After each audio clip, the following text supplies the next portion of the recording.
Hey guys, I'm back with another video. So yeah, sorry for the little delay. I had to take a little break. I don't know, man. Sometimes I get a little, I don't know what goes on with me. I get kind of low feeling, and I stop returning people's emails. And if you ever email me, I don't get back with you really quick. Just don't take it personal, man. I just sometimes I just go through some stuff. Yeah, today we're gonna look through this bubblegum binder I have of flat bubblegum items. I did have something come in the mail. It's not Garbage Pail Kids, but I think it's pretty cool. So I'll show you that. And today's topic, we're still on the 7 deadly sins. I'm gonna go ahead and do 2 of them today. Because I'm kind of running out of room to make videos. I'm going to be leaving the hobby on the 100th episode. And so as you can see, we're on video 88. So I got to kind of save some room for some bigger topics. Which, I mean, the sins are obviously really big, but I have some like more personal things I wanted to go over. But yeah, so these are really cool. A lot of these that we look at today are from the Garbage Pail Kids era, so you might recognize some of these. Also wanted to tell you about something with etiquette. So yeah, so there's that too. So a few things going on. So yeah, so I wanted to look at, you know, the hobby, tops, and also just collectors in general. Are we moral? Is Garbage Pail Kids a moral hobby? Are Garbage Pail Kids taking us away from morality? Stuff like that. So, yeah, so these are really cool, by the way. Fleer Sweet and Sour Bats, you might remember those. That was kind of like a gummy candy back in the day. Also, Cruds candy came in the early 90s. Very Garbage Pail Kid like. You might remember Mr. T bubblegum. This is from 1984. This is just a little piece of paper I put in there. It was just a flat slab of gold-colored bubble gum that got eaten, but there he is. Also by Emerald, mid-80s, are the Chew Laces bubble gum. That are really cool. And then we'll just keep going through this binder. So I won't tell you everything in here. I'll just show it to you. Yeah, so we talked about lust. There is a lot of lust in the hobby. Also, I think a bad one is gluttony. I think it really affects Garbage Pail Kid collectors, and then greed is pretty rough. Today, though, Sloth and I forgot. Sorry, Sloth and what's the other one? Where's my notes? Oh, Wrath. Yeah, so I put these 2 together because, I mean, they are definitely apparent in our hobby. It's just maybe not as much, and so I just want to pair these 2 together. So if you don't know what sloth is, I mean, you might think of, like, the easiest way to think about it is like an actual sloth, like the animal sloth. You know, they're called sloths because animals are very lazy. They sit around and just eat all the time. They just don't do much with themselves. By the way, these are very cool. 1991 to 1993 Leaf novelty bubble gums. When I see words like muck on a package, I just really get excited because it's crazy they would brand something with the word muck in it, you know. Here's a steroids parody. Isn't that cool? Directed towards children. Yeah, getting into some of these bubble gum wrappers. These have been very hot lately. There's been packs of these gums selling for around $400 to $500 a piece on eBay recently. They're extremely hot. Now, a wrapper like this is more in the 50 to 100 range. They vary based on how beautiful they are. So something like these 2 are more valuable than the plainer ones. Yeah, super cool. I love these so much.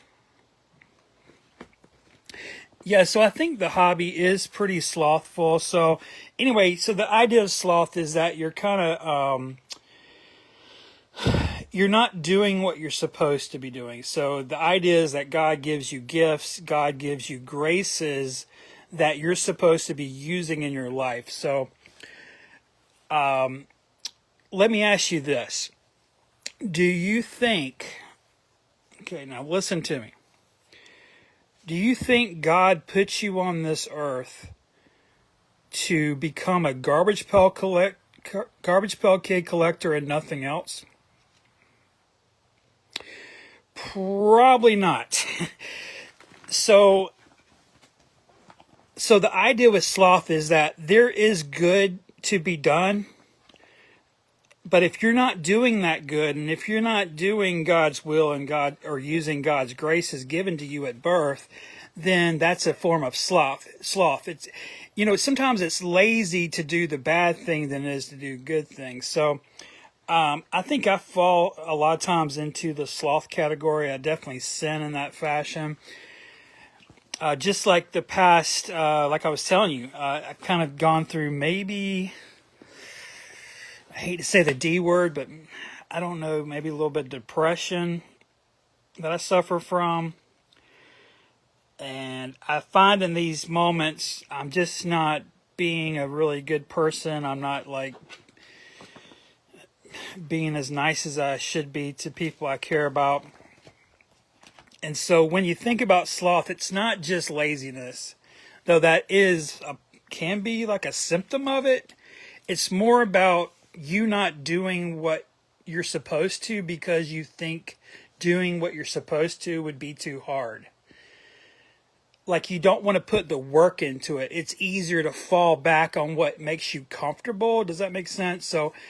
So don't think of sloth as just laziness. It's more like a comfort. So I think that's why I sin from it. Like I'm always just kind of like, it's comfortable to be comfortable. You know what I'm saying? So, but there's things I could be doing right now instead of sitting up here going through this book. You know what I mean?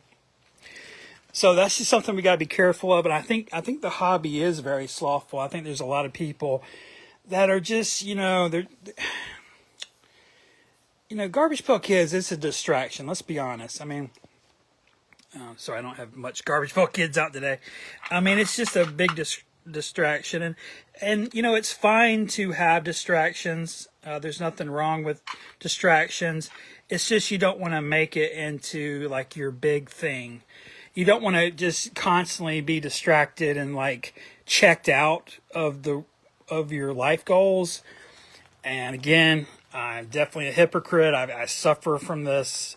So don't think I'm sitting here, saying I know what I'm doing. I absolutely do not. And it's crazy because I'm getting closer and closer to 50 and I'm still, in many respects, just kind of like I've really been since, I don't know, high school. These are amazing. I'm sorry, I keep passing through shit. I don't even know what we saw. So these are by Fleer, mid 80s, definitely Garbage Pail Kid era. Novelty bubble gums. Look at that. Count Bubbles. Count Von Bubbles. And yeah, look at that 8. That's cool, isn't it? So this at one time had a big chunk of bubble gum that looked like what you're seeing there.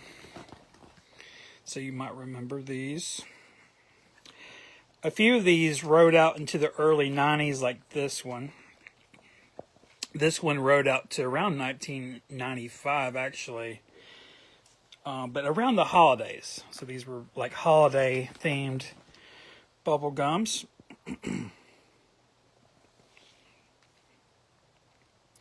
So is Tops slothful? It's kind of abstract to put that on a company, so I'm just going to say probably not that much. Is our hobby, like I'm talking about the Facebook groups, is there a lot of evidence of the sin of sloth? I would say yeah, actually. And is there sloth in me, like as a collector? Am I personally slothful? Absolutely. I think I've lingered too long in this fantasy world that I really honestly don't much remember my 30s, and I'm almost done with my 40s, and I've spent almost 2 decades in this fantasy world, which is very comfortable. I've definitely thrived in this fantasy world, haven't I? But the question is there something better I can be doing? And the other question, is this why I was born? Oh, these are amazing. These are big league shoes. This is happens to be a 1987 variant. These are 91s. This one's special to me because it's from 1991, and which I was in high school. I don't know about you guys. I was in high school. I was still playing ball back then too, and I would eat Big League Chew bubblegum. I probably literally had a pack just like this one in the back of my baseball pocket or whatever, because I would sometimes spend some time in the dugout. And what do people do in the dugout? You chew sunflower seeds, and maybe some Big League Chew bubblegum. There you go. Though I did have some friends sneak in dip. They would do that.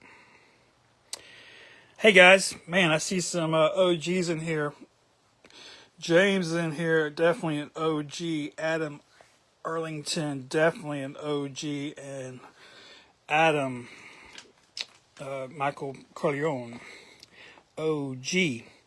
Yeah, so the other sin, I'm just going to couple this with sloth, is wrath. So wrath, if you don't know, is the unbalanced aggression, anger. I sometimes collect with a lot of wrath. Like I'll get outbid on something, and then I'll just go bulldoze something else.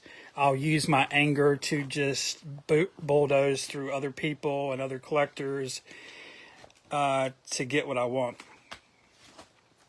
I think I'm kind of known for that, honestly, is sort of an aggressive, pushy, brass style of collecting. Part of that I'll explain in the final episodes is from just the fact I was a teacher and I didn't have much of a pay coming in, so my salary definitely affected my behavior. If you don't have a lot of money, you have to overcompensate in a different way. So my way of trying to hang with the people who have money in the hobby was to be extra aggressive in my style. Oh, these are amazing. 1985 Rambo Black Flag bubblegum. This is the first one that says Black Flag, but this got canceled because parents got angry over that. And so this is the second edition without that. It's always funny to me that parents didn't have a problem with the assault rifle, you know what I mean? Good shit. One of the great novelty packages right there. It just never gets old. These are all by the same company, Amaral. These are their novelty bubble gum.